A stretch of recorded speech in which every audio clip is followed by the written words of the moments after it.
A gente segue falando do apagão de hoje, agora para tentar entender o que houve e o que está por trás do sistema elétrico brasileiro. Eu converso com o nosso comentarista de energia, Adriano Pires. Adriano, boa noite. Como é bom ter você hoje aqui para tentar explicar, a gente tirar tudo de você sobre o que aconteceu durante esse apagão. E é exatamente isso que eu queria te perguntar. O que faz mais sentido para você, depois de tudo que você ouviu hoje, para justificar essa queda de energia em todo o país? Boa noite, Márcio. Boa noite a todos que estão assistindo o Prime Time.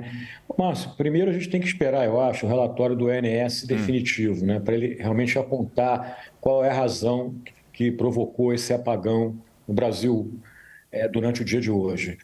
Se supõe várias coisas. A última notícia que eu tive, por exemplo, é que um equipamento, um software de segurança, foi acionado em função de uma brusca aumento, né, de carga no sistema. Então, esse equipamento foi acionado, inclusive, para proteger o sistema de uma situação ainda pior do que aconteceu com o apagão. Isso é uma hipótese também. Vamos ver o que realmente o ONS vai colocar. Agora, o que eu percebo, Márcio, é o seguinte, é que o Brasil, né, ele optou por um sistema interligado de linhas de transmissão, né, que dá esse efeito menor, cascata, quando acontece numa região um problema, vai desligando quase o país inteiro. E também nos últimos tempos a gente optou por construir muita linha de transmissão em função de geração eólica e solar no Nordeste, para trazer essa energia para o Sudeste, que é onde você tem o grande consumo de energia elétrica. Então, você tem feito vários leilões de transmissão e construído muitas linhas, e linhões também, linhas inclusive de 3 mil quilômetros, né? E uma linha de 3 mil quilômetros, vamos combinar que tem tudo para dar problema, né? Então, essa opção, né, que inclusive explica a grande parte da tarifa cara do residencial hoje, pagar linhas de transmissão, teria que ter uma contrapartida, na minha opinião, que é você ter uma segurança maior, uma inércia no sistema, para evitar que, quando você tem um acidente de linha de transmissão, o consumidor não fique tantas horas sem energia elétrica. Porque, vamos lá, esse sistema de transmissão gigante que fez no Brasil, na minha opinião, vai fazer com que a gente tenha mais apagões daqui para frente. Já teve muitos, Márcio, até agora. Só desculpa te cortar. Quer dizer, o sistema interligado, algumas pessoas dizem que garante a segurança no sistema. Você está dizendo que esse efeito dominó, como que aconteceu hoje, não significa segurança. Ou seja, alguma coisa tem que mudar.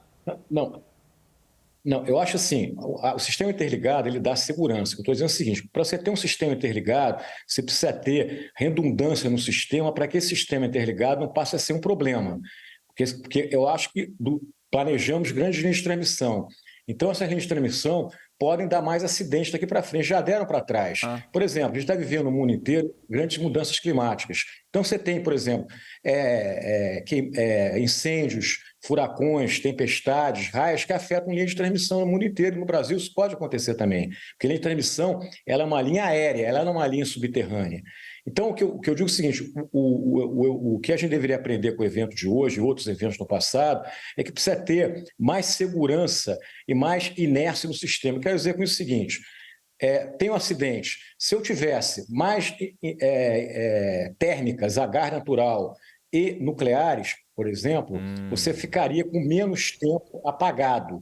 Então, vamos lá, o Nordeste hoje ficou mais tempo apagado. Por quê? Porque o Nordeste tem muita geração eólica e solar. E quando você derruba a geração eólica e solar, para ela voltar, ela demora, porque eu não tenho vento à minha disposição 24 horas por dia, 360 dias no ano, nem sol. Quando eu tenho uma térmica, eu aperto, vamos dizer, um botãozinho, o combustível entra lá e volta mais rápido. Por exemplo, o Sudeste sofreu menos hoje, porque você tinha Angra 1, estava operando, e tinha duas térmicas, uma em São Paulo, Cubatão e outra no Rio, também operando. O sul do Brasil também teve menos problema, porque você tinha térmicas a carvão operando. Então, isso aí, evidentemente, que traz um custo para o sistema, mas me parece que é um custo necessário, porque a energia mais cara é quando você não tem energia.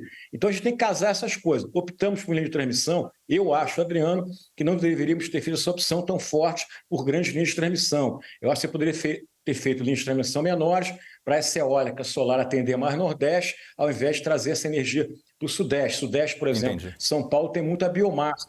acredita com biomassa. Então, eu acho que esse que é o principal ensinamento que a gente tem do apagão de hoje. Só como curiosidade, o Brasil tem quase 180 mil quilômetros em linhas de transmissão, cortando o país de norte, sul, leste e oeste. Agora, Adriano, queria ter a sua análise sobre a fala do ministro, sobre a privatização da Eletrobras, sobre as empresas privatizadas que até agora não se manifestaram, não falaram nada errado para o Ministério. Como é que você avalia essa fala do ministro Alexandre Silveira? Eu acho que o ministro ele não foi feliz, né, ao falar de privatização e relacionar com o apagão de hoje, né?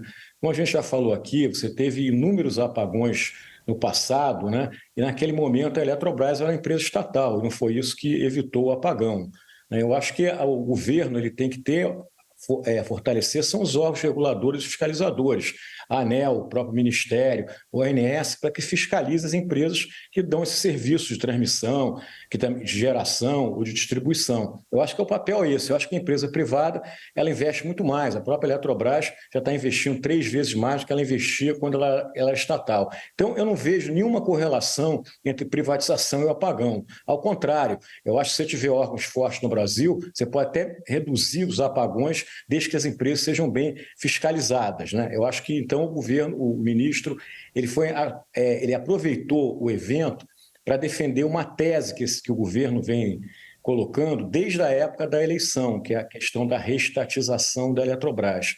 Então, pegou o evento de hoje. Ontem também, né, lembra, ontem o presidente da Eletrobras também pediu demissão. Então, você juntou, pediu demissão da Eletrobras mais o apagão de hoje e quis juntar essas duas coisas para falar, tá vendo? Privatização não é uma coisa boa, privatização traz problema. Eu acho que não tem absolutamente nada essa situação que o ministro fez.